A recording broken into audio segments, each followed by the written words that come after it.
Hello guys, हमारे channel पर आपका स्वागत है। अगर आपको वीडियोस पसंद आ रही हैं तो प्लीज़ लाइक करें, कमेंट करें और शेयर करें। अगर आपने चैनल को अभी तक सब्सक्राइब नहीं किया है तो प्लीज़ चैनल को सब्सक्राइब करें।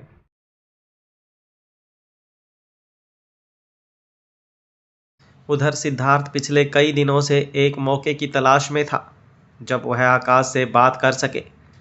आज जब सभी बैठकर हंसी मजाक कर रहे थे तब सिद्धार्थ को यह मौका सबसे उचित जान पड़ा। उसे लगा कि आज आकाश का मूड काफ़ी अच्छा है, आज उससे बात कर सकते हैं। दूसरी तरफ सभी घर में मौजूद हैं तो वह किसी भी तरह से कोई तेज प्रतिक्रिया नहीं देगा। वास्तव में सिद्धार्थ अंदर ही अंदर दोष भाव से ग्रसित था। वह अपनी छोटी छोटी बेवकूफ़ियाँ की वजह से आकाश के लिए बड़ी मुसीबत का कारण बना था। वह उसके सामने अपनी गलती स्वीकार करना चाहता था और साथ ही अपने किए के लिए माफ़ी मांगना चाहता था। अभी आकाश भी सभी के बीच में बैठा हुआ था कि तभी उसका फ़ोन बजने लगता है। आकाश बात करने के लिए वहाँ से उठकर एक तरफ चला जाता है। आकाश के जाने के कुछ पलों बाद सिद्धार्थ भी यह कहकर वहाँ से उठ जाता है, मैं अभी आता हूँ। वह आकाश के पास जाकर कुछ दूरी पर एक और खड़ा हो जाता है।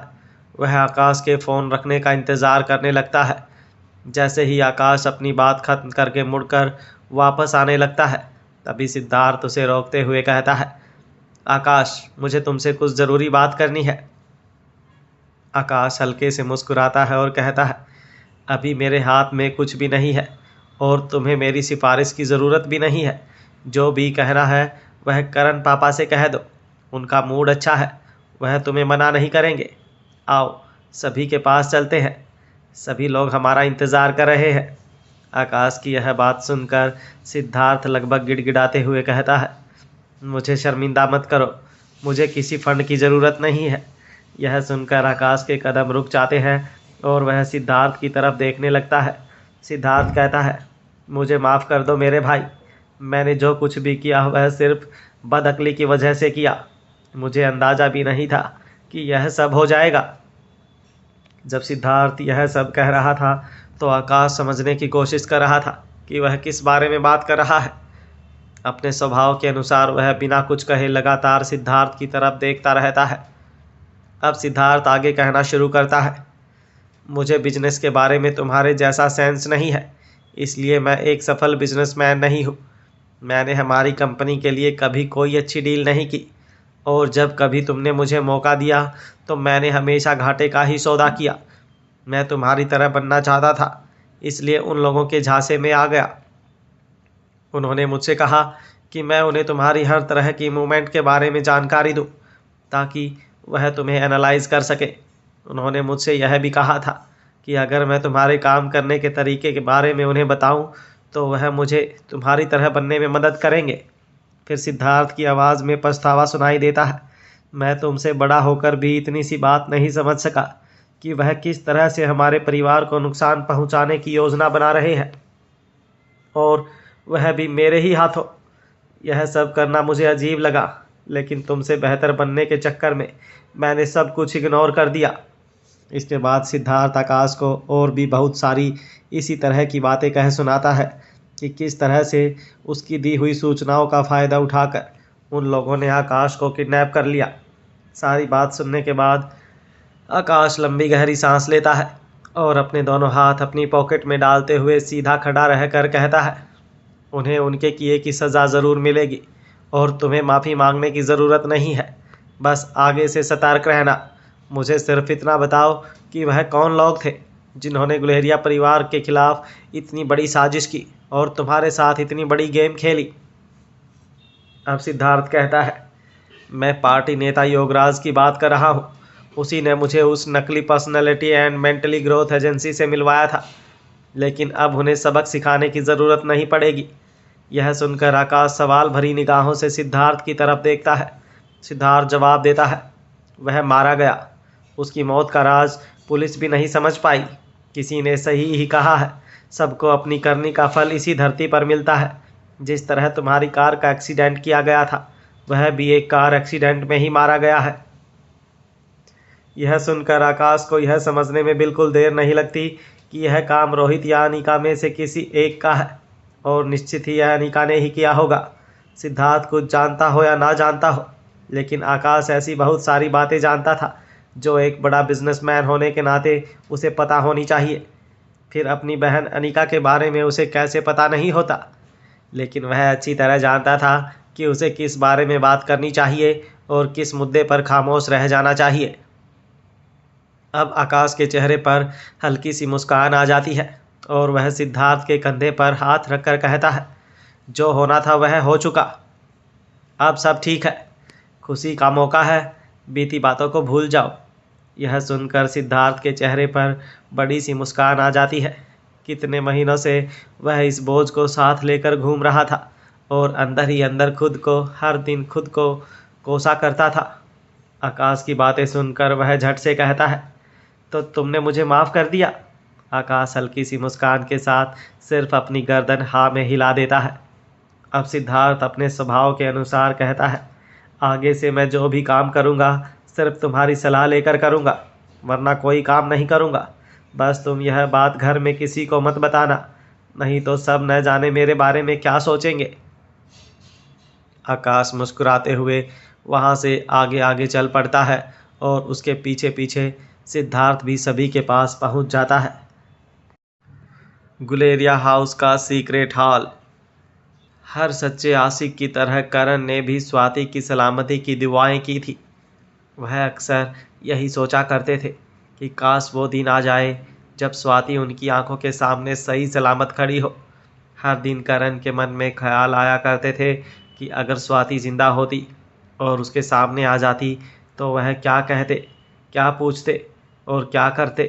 कभी कभी वह यह सोचा करते थे कि यदि ज़िंदगी उन्हें मौका दे तो वह स्वाति से माफ़ी मांग ले कि उन्होंने स्वाति के प्यार को शक की निगाह से देखा। तो कभी सोचते कि उससे हर उस पल का हिसाब ले जिस पर उनका और उनकी बेटी का हक था। लेकिन आज जब उनका ख्याल सच होकर आंखों के सामने खड़ा था तो वह कुछ समझ ही नहीं पा रहे थे। करण स्वाति से जितना प्यार करते थे उतना ही उसे गुनहगार भी मानते थे कि स्वाति ने जो कुछ भी किया वह अच्छा नहीं किया, ना करण के साथ, ना अनिका के साथ और ना ही खुद के साथ। आज वह मौका था जब वह स्वाति से पूछ सकते थे कि उसने यह सब क्यों किया।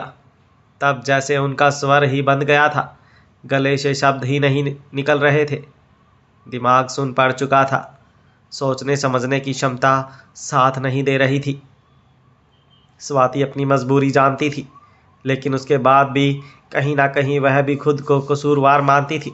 वह खुद को गुनहगार इसलिए नहीं मानती थी कि उसने कुछ गलत किया था, बल्कि सच्चाई ही यही थी कि उसने जो भी किया था वही सबसे सही था। लेकिन वह खुद को कसूरवार इसलिए मानती थी क्योंकि वह एक पत्नी या प्रेमिका या माँ के रूप में अपनी भूमिका को पूरी तरह से नहीं निभा पाई थी। उसकी वजह से दो परिवारों ने बेहिसाब दर्द का सामना किया था। कुछ भी पलों के बाद करण को अपने अंदर से इतनी तेज़ खुशी महसूस हुई कि वह आंसुओं पर रूप ले बैठी।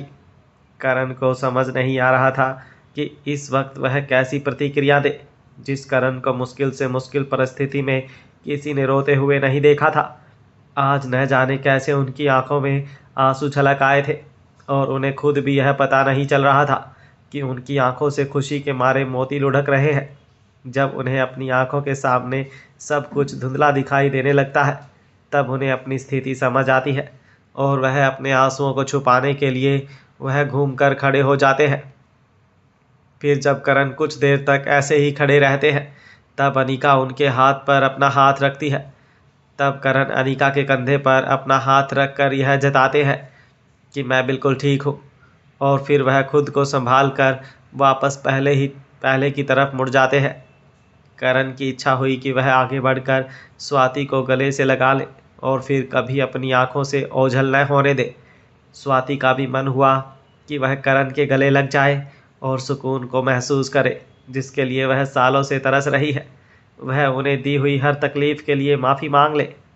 लेकिन इतने सालों बाद जब वह दोनों सबसे मुश्किल कदमों को बढ़ाकर यहाँ तक पहुँच गए थे तब एक दूसरे के सामने अचानक से खड़े होने के बाद एक दूसरे के करीब जाने के लिए 4 कदम आगे बढ़ना दोनों को ही बेहद मुश्किल लग रहा था। जब सभी एक दूसरे को देखकर कुछ बोल नहीं पाते, तब अनिका स्वाति से कहती है, आपने वादा किया था कि आप मेरे सवालों के जवाब देंगी और हमारे साथ रहेंगी। अब वह वक्त आ गया है जब आपको सारे जवाब देने होंगे।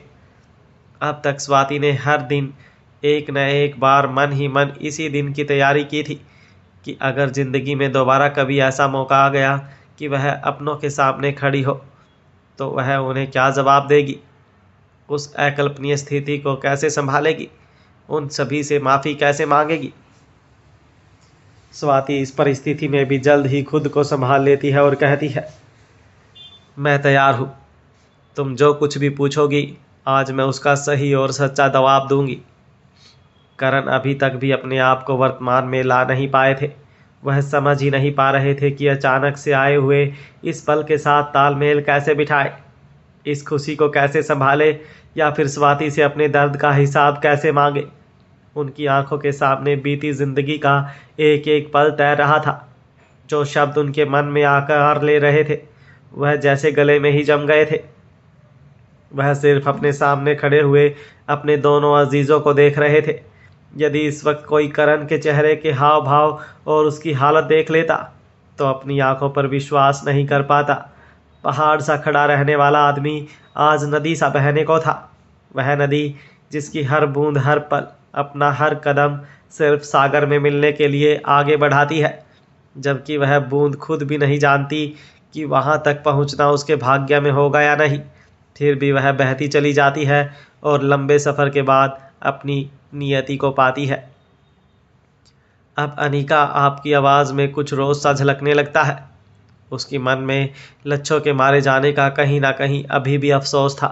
वह कहती है, मेरे पास आपसे पूछने के लिए बहुत सारे सवाल हैं, लेकिन आज उन सभी सवालों से ज़्यादा ज़रूरी मेरे लिए एक नया सवाल है। स्वाति एकदम शांति से अनिका की तरफ देखती है और उसके सवाल का इंतज़ार करती है। तब अनिका आगे कहती है, मैं अच्छी तरह जानती हूँ कि आप अपने दुश्मन के बारे में हर बात जानती थी, इसलिए मुझे पूरा विश्वास है कि आप यह भी जानती होंगी कि हमारे सामने निपुण लक्ष्मी मीणा के नाम से रह रही लड़की कौन है। अब बताइए कि वह कौन थी। मुझे बताइए कि आपने मुझे क्यों नहीं बताया कि वह कौन है। स्वाति अनिका के इस भावनात्मक झंझावात को अच्छी तरह समझती थी, इसलिए वह बिना किसी देरी के जवाब देती है, वह इसी गुलेरिया परिवार का खून थी। अनिका हल्की नाराज़गी से स्वाति की तरफ देखती है। अब स्वाति अनिका के पास आकर उसके गाल पर अपना हाथ रखती है और बड़े ही प्यार से कहती है, जब मैं अपनी ही बेटी के बारे में किसी को कुछ नहीं बता पाई, तो फिर मैं किसी और की बेटी के बारे में किसी को क्या बता पाती।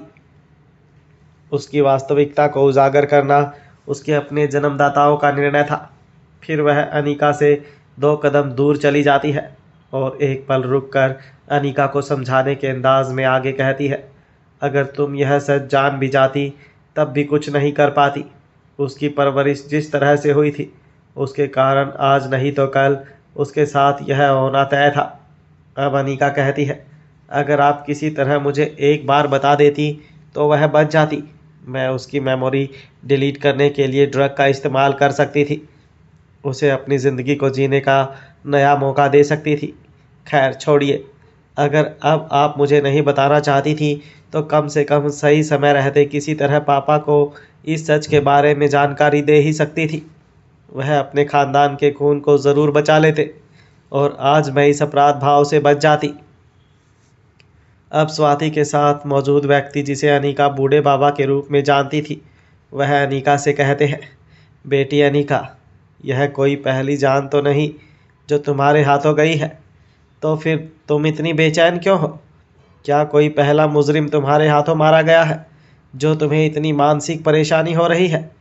वैसे भी तुमने उसे मारने की कोशिश नहीं की, वह अपनी खुद की बेवकूफ़ी के कारण मारी गई। तुमने उसे जीने का मौका दिया था, जिसके मरने पर तुम इतना अफसोस कर रही हो। यदि तुम्हारी जगह वह होती तो खुशी मना रही होती। मान लिया कि तुम सब इस बारे में नहीं जानते थे, लेकिन वह इस बारे में जानती थी। उसके बाद भी उन दोनों माँ और बेटी ने तुम्हारे साथ क्या किया? अनिका बेटी, वह सब तुम अच्छी तरह जानती हो। मुझे विश्वास है कि तुम वह सब भूली नहीं होगी जब तुम्हें जान से मारने की कोशिश की गई थी। अपने धैर्य का परिचय देते हुए वह आगे कहते हैं, तुम्हें क्या लगता है कि तुम उस ड्रग का इस्तेमाल करती और उसके बाद दमयंती देवी अपनी बेटी को वापस सब कुछ याद दिलाने की कोशिश नहीं करती? क्या वह उसे उसकी ज़िंदगी का मकसद याद दिलाने के लिए कुछ नहीं करती? उसकी माँ ने उसे अपने जैसा बना लिया था। तुम लाख चाह कर भी उसे नहीं बदल पाती। तुम चाहे जितनी भी कोशिश कर लेती, किंतु अंत में एक और दमयंती का सामना करती। उसके साथ जो कुछ भी हुआ वह उसकी माँ का लिखा हुआ था। यह सुनते ही अनिका सचेत हो जाती है और झट से कहती है, उसकी माँ दमयंती देवी थी, यह कैसे हो सकता है? अनिका के इस सवाल पर स्वाति खामोश रह जाती है। तब लक्ष्मीकांत जवाब देते हैं, हाँ, दमयंती देवी ही उसकी माँ थी। यह सुनते ही अनिका और करण दोनों ही सकते में आ जाते हैं। दोनों में से किसी को भी अपने कानों पर विश्वास नहीं होता। करण बहुत सारी बातों के बारे में कुछ नहीं जानते थे। उनके लिए यह सब कुछ अनजाना था, लेकिन फिर भी वह इतने अनजान भी नहीं थे कि दमयंती देवी के बारे में कुछ भी ना जानते हो। इस नाम से वह भली भांति परिचित थे, और वह भी अलग अलग कारणों से। अब करण के मुंह से ऐसा ही निकल पड़ता है, दमयंती देवी? क्या वही दमयंती देवी? फिर एक पल रुक कर आगे कहते हैं, लक्ष्मीकांत, अगर तुम यह जानते हो कि उसकी माँ कौन थी, तो तुम्हें यह भी पता होगा कि उसके रगों में किसका खून था। फिर दबाव देते हुए पूछते हैं, बताओ कि उसका पिता कौन है? यह सवाल सुनकर लक्ष्मीकांत अपना चेहरा नीचे कर लेता है और कोई जवाब नहीं देता। तब स्वाति कहती है, यह एक लंबी कहानी है, इसके बारे में अब जानने का कोई मतलब नहीं रह गया है, लेकिन अगर फिर भी कभी ज़रूरत होगी तो सही समय आने पर वह भी पता चल जाएगा। अब अनिका की आवाज़ सामान्य हो जाती है। वह स्वाति और करण दोनों की तरफ देखते हुए कहती है, यहाँ सब एक से बढ़कर एक है। आप यह नहीं बता सकी कि किस खानदान की एक बेटी और भी है। आज जब आपने बताया तब हम यह जान पाए कि उसकी माँ कौन है। इसी तरह का एक बड़ा राज और भी है जो इस खानदान से जुड़ा है, जिसके बारे में आप नहीं जानती। काश कि आप उस बारे में जानती होती। यदि ऐसा होता तो आप अपनी बेटी की ही तरह उसे भी बचा लेती। उसे कभी उन तकलीफ़ों का सामना नहीं करना पड़ता जिसका वह हकदार नहीं थी। काश कि दुश्मनों की तरह आपने अपनों की भी खबर रख ली होती। फिर वह एक निगाह करण की तरफ देखती है और आगे कहती है, पापा ने कभी किसी को यह नहीं बताया कि इस घर के सबसे होनहार बेटे के असली माँ बाप कौन है, लेकिन उस पर हमेशा अपना साया बना के रखा। लेकिन उन्होंने जो किया वह समय की मांग थी। मुझे उनसे कोई शिकायत नहीं। अगर वह ऐसा नहीं करते तो न जाने और कितनी ज़िंदगियां बर्बाद हो जाती। करण ने बिल्कुल नहीं सोचा था कि अनिका इस वक्त इस बात को यहाँ उठाएगी। फिर वह अपनी माँ स्वाति की तरफ देखते हुए कहती है, मैं हमेशा सोचती थी कि उसके माँ बाप उसके साथ सौतेलों जैसा व्यवहार कैसे कर सकते हैं। जब पता लगाया और हकीकत जानी तब जाकर समझ आया कि गैर के साथ सौतेले जैसा ही व्यवहार किया जाएगा। इतना ही नहीं, करण गुलेरिया के इस राज को छिपाने की बड़ी कीमत भी वसूली है उन्होंने। अब स्वाति की आंखों में सवाल दिखाई देने लगते हैं। तब अनिका अपनी बात को आगे बढ़ाते हुए कहती है, यहाँ राजदार सभी है, पर अब यह सब और नहीं चलेगा। अब ऐसा यहाँ कुछ नहीं छिपेगा जिसकी वजह से दूरियां बनी रहे या फिर हमारे परिवार नुकसान उठाए। एक पल चुप रहने के बाद अनिका फिर से कहती है, क्या आप जानना नहीं चाहेंगे कि मैं किसके बारे में बात कर रही हूँ? स्वाति शंका के स्वर में कहती है, क्या तुम आकाश के बारे में बात कर रही हो? क्या वह उसके माँ बाप नहीं? अनिका जवाब देती है, नहीं। अगर आप इसका जवाब जानना चाहती है तो वह सब पापा बताएंगे। अब स्वाति सवाल भरी निगाहों से करण की तरफ देखती है। स्वाति और अनिका के सवालों के बीच करण खुद को बेबस महसूस करने लगते हैं। फिर उन दोनों की तरफ देखकर कहते हैं, मैंने उससे वादा किया था इस बारे में कभी किसी को कुछ नहीं बताऊंगा। मुझे धर्म संकट में मत डालो, इस बात को जाने दो। फिर स्वाति की तरफ देख कर कहते हैं, मैं बस इतना ही कहना चाहूँगा कि उसका जैविक पिता मैं नहीं हूँ, मैं बस पिता के रूप में भूमिका निभा रहा हूँ। स्वाति की आवाज़ में गहराई और आंखों में प्यार दिखाई देता है। वह पूरे विश्वास के साथ कहती है, मैं यह अच्छी तरह जानती हूँ, तुम्हें सफाई देने की कोई ज़रूरत नहीं, मुझे मेरे करण पर पूरा भरोसा है। अब अनिका करण की तरफ देखकर कहती है, पापा, यदि आज आप नहीं बताएंगे तो मैं बताऊंगी। मैंने किसी से कोई वादा नहीं किया, अब यह राज छुप नहीं सकेगा। अच्छा है कि आप खुद मम्मी को बताएं, ताकि मम्मी को पता चल सके कि अपनी जगह पर उन्होंने क्या किया। उनके एक फैसले ने कितनी जिंदगियों के रुख बदल दिए, और आपने आज तक अपने फर्ज कैसे निभाए। करण लंबी गहरी सांस लेते हैं और फिर कहना शुरू करते हैं, वह हमारे ही खानदान का खून है स्वाति, जिसकी माँ तुम्हारी अपनी बहन है। यह भी एक लंबी कहानी है। अभी बस इतना ही कह सकता हूँ कि उसे वक्त मुझे जो सही लगा मैंने वही किया। यह सुनकर स्वाति के मुंह से सहसा ही निकल पड़ता है, यह कैसे हो सकता है। अब अनिका बात को बीच में ही रोकते हुए कहती है, क्यों नहीं हो सकता। फिर वह लक्ष्मीकांत की तरफ देखते हुए कहती है, आप पापा के सबसे अजीज दोस्त और आपके अपने सबसे वफादार लक्ष्मीकांत जी से पूछ लीजिए, यह हो सकता है या नहीं। यह सुनते ही लक्ष्मीकांत के चेहरे से हवाइयाँ उड़ जाती हैं। उसका चेहरा लाल हो जाता है, मानो चेहरे से आग निकल रही हो। फिर अनिका लक्ष्मीकांत के पास जाकर कहती है, राज सबके पास है, क्या पापा की तरह आपने भी माँ को कभी नहीं बताया, या फिर आपको भी इस बारे में कुछ नहीं पता था। अब ऐसी स्थिति सामने आ गई थी कि सब एक दूसरे के चेहरे ताक रहे थे, लेकिन कोई कुछ बोल नहीं रहा था। अंत में अनिका बोलती है, मम्मी, यदि आप पता लगाने पर आए तो आपसे कोई बात छिपी रह जाए, मैं ऐसा कभी मान ही नहीं सकती। आकाश का आधा सच मैंने बता दिया है, बाकी का आधा आप पता लगा लीजिए। यदि आप पता लगाएंगी तो कुछ लोगों की खाई हुई कस्में टूटने से बच जाएंगी। अपनी बात कहने के बाद वह पहले करण की तरफ देखती है और फिर उसके बाद लक्ष्मीकांत की ओर, मानो कि आंखों ही आंखों में कह रही हो कि मैं अच्छी तरह जानती हूँ कि आप दोनों इस सच्चाई को जानते हैं, लेकिन आप दोनों में से कोई भी मम्मा के सामने यह सच उजागर नहीं करेगा। पर यह राज अब ज़्यादा देर तक छिप नहीं पाएगा, अब वह खुद पता लगा लेंगी। इतना कहने के बाद अनिका पीछे मुड़ती है और कुछ कदम दूर चली जाती है। फिर वापस घूम कर कहती है, मुझे पूरा विश्वास है कि लच्छों से न सही, लेकिन आकाश के लिए आप सबके दिल में मोहब्बत ज़रूर जाग उठी होगी, और अगर नहीं तो आप सब इंसान के रूप में मशीनें हैं, आप सभी पत्थर दिल हैं।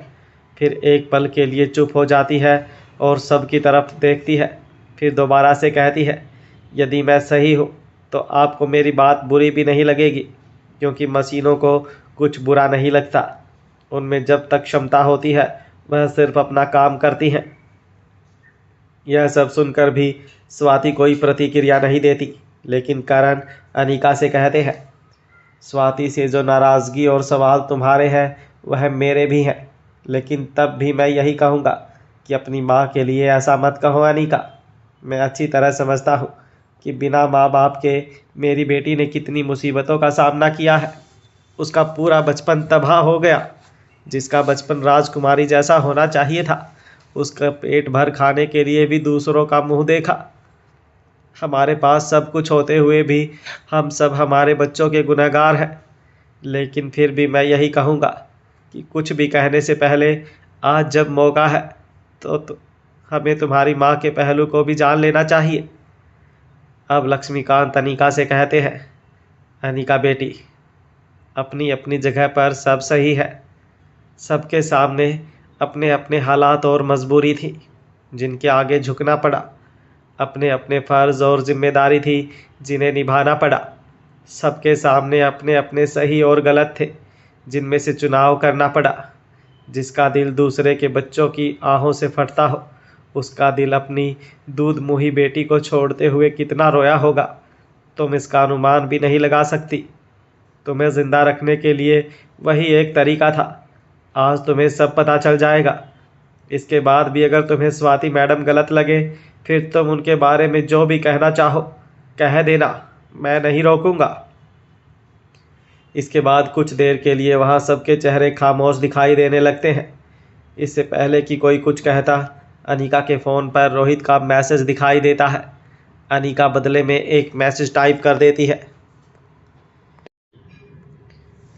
अब अनिका मुस्कुरा देती है और फिर सभी की तरफ देखते हुए कहती है, मम्मा ने मुझसे वादा किया था कि यदि मैं उनकी सारी शर्तें पूरी कर दूंगी तो वह हमारे साथ रहेंगी, जिसका मतलब है कि अब इन गिले शिकवों और सवाल जवाबों के लिए मेरे पास आगे भी बहुत वक्त होगा। फिर करण की तरफ देख कर कहती है, मैं माँ से पहले भी कई बार मिल चुकी हूँ। फिर लक्ष्मीकांत की तरफ देख कर कहती है, और पापा हमेशा ही मेरे पास है। फिर तीनों की तरफ देखकर आगे कहती है, अभी मुझे लगता है कि आज पहले आप तीनों को मौका मिलना चाहिए, तब तक मैं अपने कुछ ज़रूरी काम निपटा लेती हूँ। फिर स्वाति की तरफ देखकर कहती है, लेकिन जाने से पहले मेरे पास 2 छोटे छोटे सवाल हैं। स्वाति मुस्कुराकर अनिका से कहती है, वह भी पूछ लो, आज तुम्हें अपने हर सवाल का जवाब मिलेगा। अनिका कहती है, स्वाति मल्होत्रा दुनिया की सबसे बेहतरीन साइंटिस्ट है और उससे भी ज़्यादा बेहतरीन इंजीनियर। इसके अलावा बेस्ट सर्जन, बेस्ट फाइटर और भी न जाने क्या क्या खूबियाँ हैं। एक पल रुक कर आगे कहती है, जहाँ तक मैं समझती हूँ आपके पास दुनिया के सबसे बेहतरीन रोबोट्स हैं।